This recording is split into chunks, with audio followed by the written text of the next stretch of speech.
kami dan mengatakan Kapolres Kabupaten Barangan. Selamat datang Pak di Desa Muara Jaya. Kegiatan hari ini langsung masuk di pokok acara bahwa kegiatan Jumat Curhat adalah bagian dari integrasi ataupun bagian dari komunikasi kepolisian yang secara serentak dilaksanakan dari tingkat Mabes. Mabes itu adalah tingkat di pusat sana Pak, artinya mulai dari jajaran Kapolri, Kapolda juga, masing-masing di seluruh Indonesia ada 35 Kapolda. Kemudian di Banjarmasin ini ada namanya Kapolda Kalimantan Selatan, itu juga melaksanakan Jumat Curhat di tempat dan waktu yang telah ditetapkan juga. Alhamdulillah untuk Barangan sendiri yang turun-turun adalah di Desa Muara Jaya ini. Nah, jadi jujur saja saya sebagai supir itu kalau ngantri minyak itu kadang-kadang sampai 1 hari 1 malam itu dapatnya dibatasi Pak, paling banyak 80-50 liter. Tapi kalau oknum itu sampai 2 liter Pak. Nah jadi ini bukan, memang kita nggak bisa membuktikan malah dimacet aja di lapangan di pompa ini gitu Pak. Itu kayaknya pom itu bisa dikuasai sama oknum. Jadi saya sebagai masyarakat sangat rugi itu, sangat merugikan. Jadi saya mohon kepada Bapak Kapolres supaya tolonglah turun di lapangan untuk mengecek di pom itu lagi. Kedua, masalah narkoba. Narkoba ini setahu saya di daerah Muara Jaya ini sudah ada 2 kali penangkapan Pak. Ditangkap pagi, besok pagi bebas. Ditangkap malam, sore, malamnya bebas. Jadi ada apa itu? Padahal orang itu sudah diyakinakan memang pengedar Pak. Itu kira-kira bukan bebas cuma-cuma itu. Pasti ada rupiahnya itu. Lu yakin itu? Nah jadi untuk ke depan ini saya harap untuk Bapak Kapolres jadi tolonglah. Artinya memang mau berantas betul-betul. Kalau dia terus menerus gitu kan sampai kiamat narkoba ini bisa diberantas. Nah kira-kira itu saya yang dapat dulu dari kami. Yang untuk tim, apakah sudah ada kiat untuk ke depan dari pihak kepolisian dalam pengurusan SIM itu dipermudah, artinya dipermudah. Yang sekarang kan biasanya kalau mengurus SIM kita langsung ke Kapolres. Nah ada namanya di kecamatan lainnya gampang mengurus, tapi walaupun pemanggilannya tetap di pengeluarannya SIM itu tetap di Kapolres. Ya, pasti ada ditemukan menurut Bapak ada diskriminasi lah ya. Kalau Bapak selaku sopir katanya untuk 50 saja susah, sedangkan ada dugaan kepada yang lain ya dikuasai oleh pihak tertentu bisa sampai ribuan liter. Silakan nanti Pak Kasat Reskrim melaksanakan penyelidikan, nanti minta informasi lebih lanjut setelah ini oleh Pak Tabranta di lokasi mana, apakah di SPBU yang ada di sini seluruhnya dari mana nanti. Berikutnya yang kedua terkait dengan narkoba, Bapak pernah mendapatkan informasi apakah langsung atau tidak langsung ya diamankan malam dilepas pagi atau sebaliknya diamankan pagi dilepas malam. Kalau memang itu terjadi, itu sudah sangat melanggar ya. Melanggar satu polisinya itu bisa dilakukan penindakan ya. Dan itu ada wadah untuk melakukan pengaduan oleh masyarakat apabila benar itu terjadi seperti yang Bapak sampaikan ya. Itu ada bagiannya propam, nah itu ada Pak Suwanto ya. Kalau memang itu ada silakan dilaporkan. Kita tidak ada ditutup-tutupi kalau memang itu ada. Apa yang dijelaskan Pak Kapolres tadi sudah cukup panjang lebar, banyak apa yang disampaikan terkait dengan alat bukti sesuai dengan pasal 184 KUHP. Memang benar Bapak, kami juga terima kasih untuk masukan Bapak. Menurut kami itu adalah salah satu kritikan yang membangun Bapak. Itu yang kami harapkan juga untuk Sat Narkoba ke depannya untuk menjadi lebih baik. Dalam hal pengungkapan, kita memang harus ada alat bukti tadi. Pertama, kita yakin orang tersebut adalah pelaku, namun juga kita menangkap harus disertai dengan barang bukti.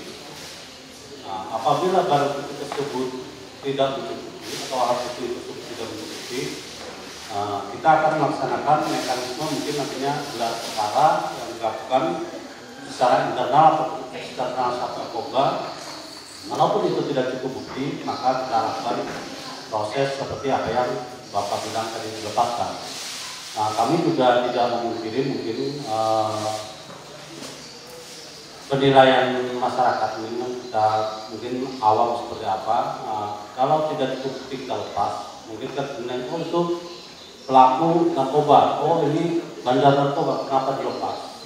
Itu yang mungkin jadi pertanyaan Bapak. Cuma kan kita proses tadi kita harus ada dua alat bukti yang dibilang Bapak Kapolres tadi. Kalau memang cukup alat bukti tersebut kita lanjutkan. Namun kalau tidak cukup alat bukti selama 3 kali 24 jam orang tersebut tidak terbukti, hanya kita lepas. Konsekuensinya kalau memang kita melepas itu terbukti, seperti bilang Pak Kapolres tadi, kita siap untuk dilakukan penindakan hukum yang dilakukan oleh mungkin propos dan juga pidana umum kalau kita menerima uang. Saya akan menjawab masalah pertanyaan dari Pak Samani yang pertanyaannya masalah SIM. Sebenarnya Pak, untuk penerbitan SIM itu ada prosesnya Pak.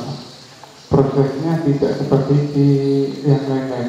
Untuk SIM harus datang ke Satpas untuk pelaksanaan tes teori, praktek itu ada sistem komputer Pak. Tidak bisa dibawa ke sana kemari dan ada jaringan. Jaringan itu ada alatnya khusus Bapak ya.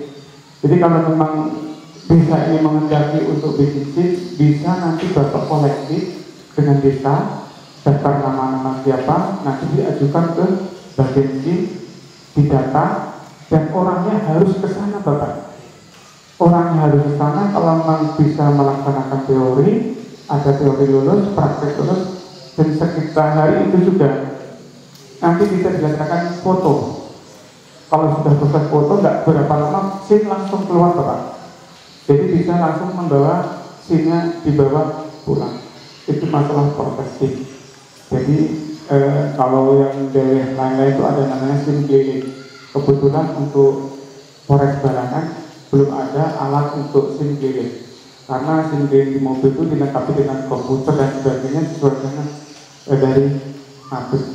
Dan kami juga menyampaikan Bapak, kami untuk Bapak semuanya masalah penyampaian sedikit masalah Perpol nomor 7 tahun 2001, tepatnya tanggal 5 Mei 2001, masalah rekiden. Apa sih rekiden? Rekiden adalah pendataan ranmor Pak, pendataan ranmor yang Bapak mulai dari BPKP, pendataan STNK dan sebagainya. Ini ada himbauan terakhir untuk ranmor bila kurun waktu 2 tahun tidak diisi pajak, nanti kendaraan bapak-bapak akan menjadi kendaraan bodong. Walaupun ada BPKB-nya, tapi tidak memenuhi standar untuk bayar pajak dan STNK baru dianggap bodong. Jadi kendaraan bapak nanti tidak ada harganya lagi, sementara baru sosialisasi. Dan ini Bapak, untuk masalah STNK-nya itu harus datang ke Samsat, karena pusatnya ada di Samsat Paring. Terus menyampaikan lagi masalah jasa raja. Banyak yang masyarakat mengakui jasa raja. Syarat-syarat untuk menerima jasa raja seperti ada pertanyaan dan sebagainya itu gampang. Jasa raja setiap ada kecelakaan, asal kendaraan bapak-bapak ibu memenuhi standar pajak, insya Allah dapat jasa raja. Dan itu pun jasa raja tidak ada syaratnya. Misalnya anak bapak naik kendaraan bermotor, dibilang ya dapat jasa raja, enggak. Syaratnya naik kendaraan bermotor tidak dalam keadaan mabuk. Itu misalnya naik kendaraan motor dalam keadaan mabuk, tabrakan meninggal. Itu kalau dijagakan ada santunan 50 juta. Kalau terbukti dalam keadaan mabuk alkohol, bapak itu mutlak tidak mendapat santunan jasa raja. Itu yang pertama. Yang kedua, kalau berjalan kaki itu mutlak mendapat jasa raja berjalan kaki. Kalau naik motor belum tentu, tergantung musuhnya. Misalnya naik sepeda motor nabrak pejalan kaki pengendara sepeda motor yang meninggal, itu pengendara bermotor tidak dapat santunan jasa raja karena sistem jasa raja itu subsidi silang. Karena pejalan kaki tidak membayar pajak, sedangkan sepeda motor membayar pajak. Saya membayar pajak kok nggak dapat santunan karena memakai subsidi silang. Jadi penegak awal nanti bila masyarakat, kamu harus dapat nabrak pejalan kaki pengendaranya meninggal harus dapat jasa raja karena subsidi silangnya dipakai. Assalamualaikum warahmatullahi wabarakatuh. Perkenalkan, nama Ulun Nurmilawati, Ulun perwakilan dari PKK Desa Muarajaya. Yang Ulun hendak takutkan masalah pembulian anak-anak yang sering terjadi di sekolah-sekolah. Adakah tindakan lanjut untuk pembulian anak-anak di sekolah?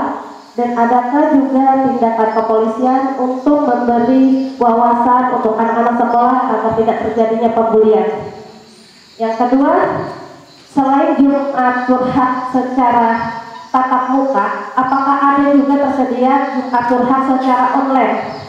Terima kasih. Assalamualaikum warahmatullahi wabarakatuh. Kalau kepolisian di Polres Balangan ini tentu ada bagian pencegahannya tadi. Ini bagiannya Pak Kuswanto, Pak Kasat Dimas, kemudian ada juga Kasat Lantas, juga ada bagian Dimasnya, kemudian ada juga Kapolsek sendiri juga berkeliling ya ke sekolah-sekolah untuk memberikan edukasi dan arahan-arahan. Jadi perannya yang mulai dari sekolah ya itu telah bekerja sama juga dengan pihak sekolah. Seandainya ada anak-anak yang rentan untuk melakukan bullying ya, kita telah memasang spanduk diantaranya untuk anak ini ya, bisa misalnya dia takut ya langsung mendekat kepada gurunya ya, jangan sendirian. Banyak hal yang perlu kita komunikasikan, diantaranya adalah jangan membebankan juga kepada guru, menitipkan guru tanpa membekali anak kita sendiri untuk punya mental tangguh misalnya ya, untuk mengingatkan anak kita kalau ada sesuatu yang tidak mungkin dilawan ya seperti apa. Jadi dari lingkungan keluarga kecil kita juga memberikan edukasi kepada anak yang mengingatkan ini sekolah adalah tempatnya bersosialisasi banyak orang ya, misalnya seperti itu. Berarti si anak kita juga jangan nanti dimanjakan harus ada di dekat kita. Masanya kita melepas anak, berarti kita harus menyiapkan dia bersosialisasi dengan orang lain. Bagaimana dia harus siap untuk ketemu orang banyak, misalnya seperti itu. Kita di kepolisian juga sering mengingatkan itu. Anak berhadapan dengan hukum, baik sebagai pelaku, baik anak sebagai korban. Kita ada di bawah Reskrim ini namanya unit PPA, Perlindungan Perempuan dan Anak. Itu sering menangani perkara-perkara anak berhadapan dengan hukum, baik sebagai pelaku dengan anak sebagai korban. Ya, kita jaga masing-masing anak kita dengan majunya teknologi informasi ini, karena ada macam-macam aplikasi Pak.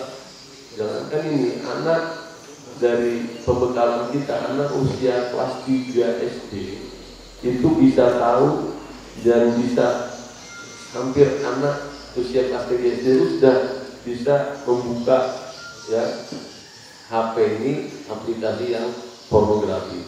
Itu sudah terpapar dengan itu ya. Jadi kita harus pelan-pelan memberikan edukasi mana bagian sensitif yang tidak boleh. Ini dari Buli ditutup dulu ya. Jadi ini bergeser karena bagian PPA tadi ya. Ini saya harus sampaikan karena banyak Pak perkara-perkara anak berhadapan dengan hukum ini kita dulunya itu tabu memberikan informasi kepada anak perempuan, anak laki-laki.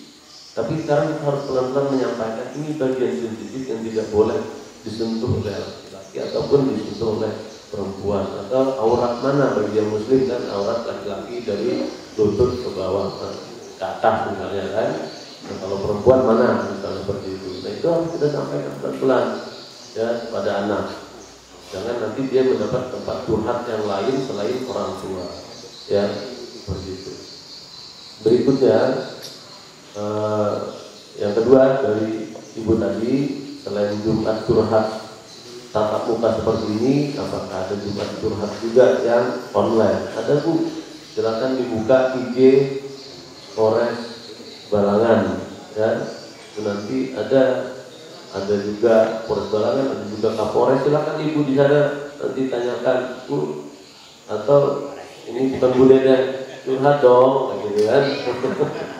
Ya, kami minta bantuan dari Kapolres ya.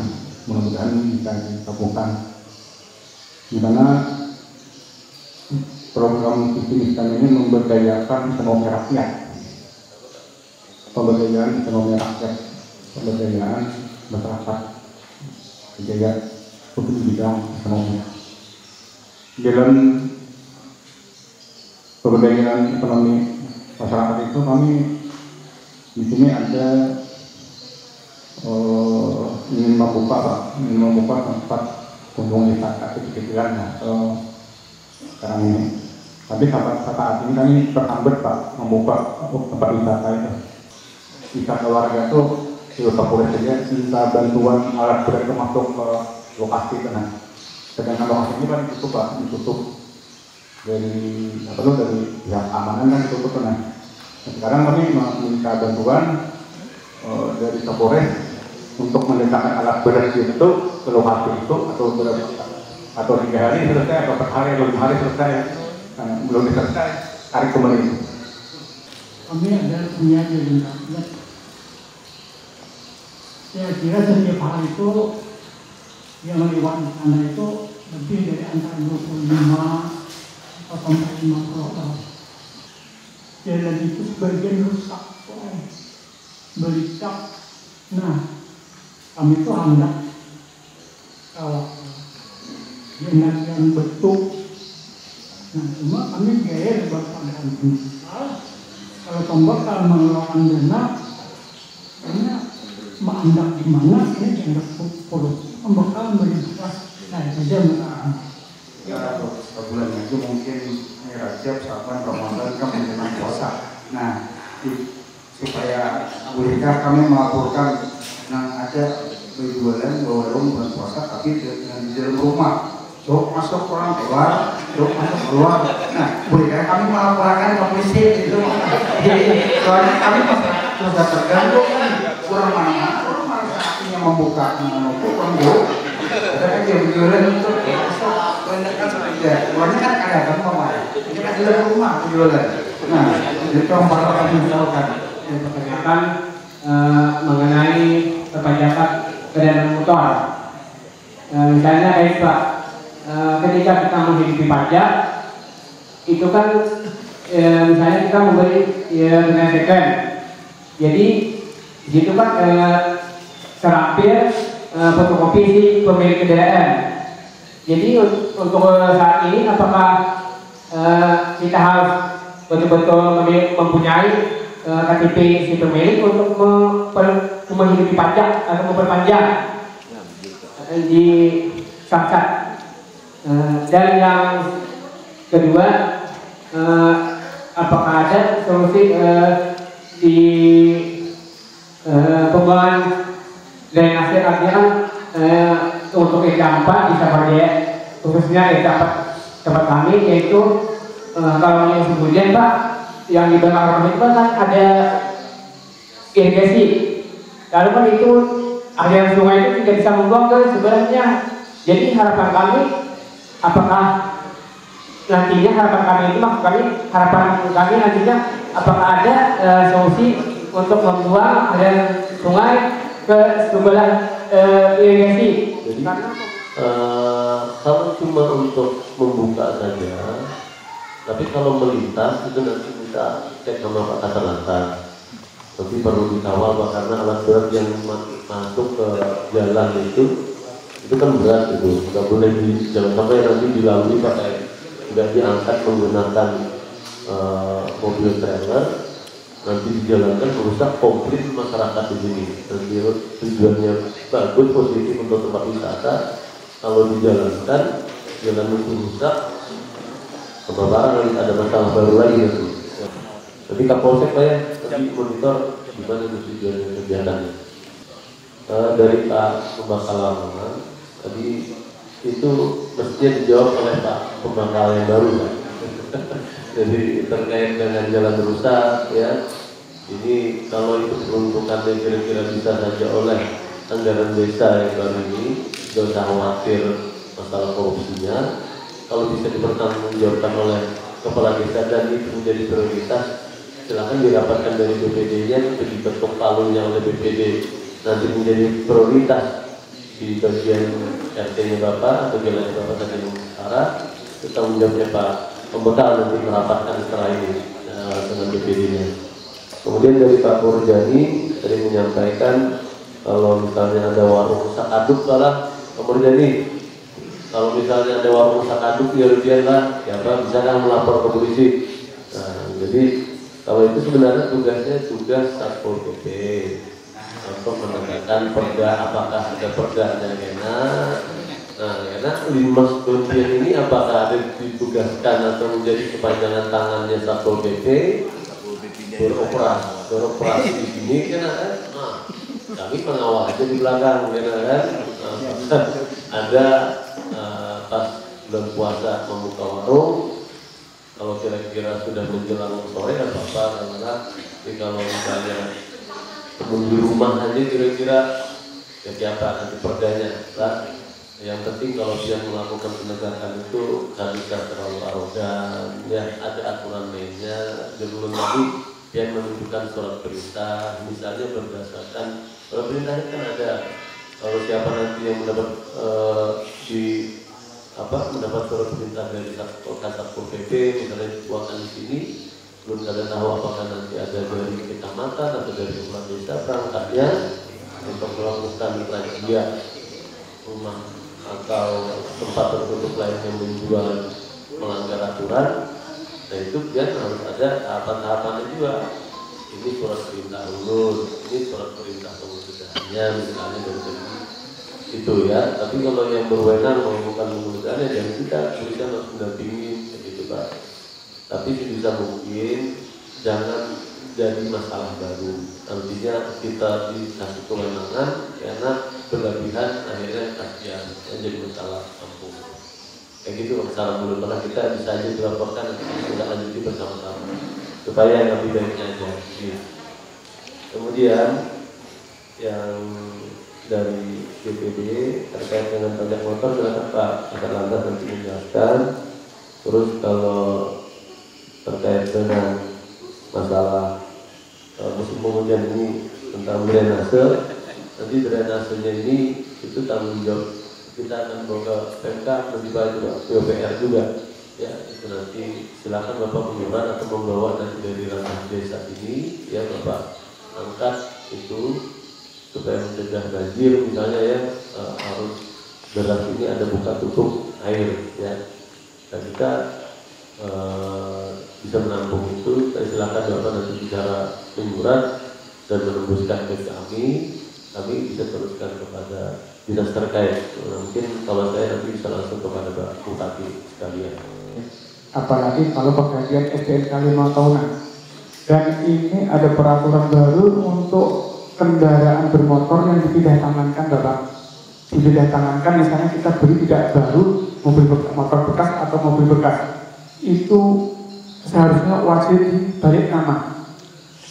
Wajib berlama dengan ketentuan. Sementara ini Polres Barangan lagi mengajukan alat EP penindakan elektronik masalah tilang Bapak. Jadi tujuannya itu kedepannya bila terfoto pelanggaran di identitas kendaraan itu nanti tuju ke alamat yang sesuai yang lama nanti kalau nggak dipindahkan. Makanya untuk mempermudah yang punya kendaraan itu wajib balik nama. Kebetulan ini ada baru sosialisasi masalah penghapusan pajak, nanti bisa tanyakan ke Samsat setempat. Dan syarat-syarat untuk balik nama pertama itu harus ada kwitansi pembelian. Cukup kwitansi pembelian sampean, BPKB asli, STNK asli, motor dibawa digesek, dan nanti ajukan. Otomatis pakai KTP terbaru dari pemilik yang baru. Itu Bapak persyaratan untuk menghidupi kendaraan yang sesuai dengan yang bilang tadi Perpol nomor 7 tahun 2021 masalah kendaraan yang 2 tahun tidak dikenakan pajak akan dihapus datanya. Ya, tujuannya itu untuk mengerti masyarakat bahwa motor itu harus didaftarkan ulang sesuai dengan pemilik yang baru. Demikian. Atau pemanasan dalam pengetahuan yang dapat tahun 2022. Kemudian untuk jalan, insya Allah tahun ini juga menjalankan tentang pemanasan pemasaran dari Pak Tuhan.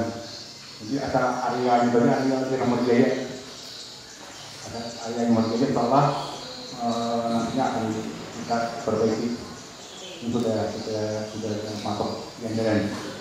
Demikian untuk tambahan. Terima kasih.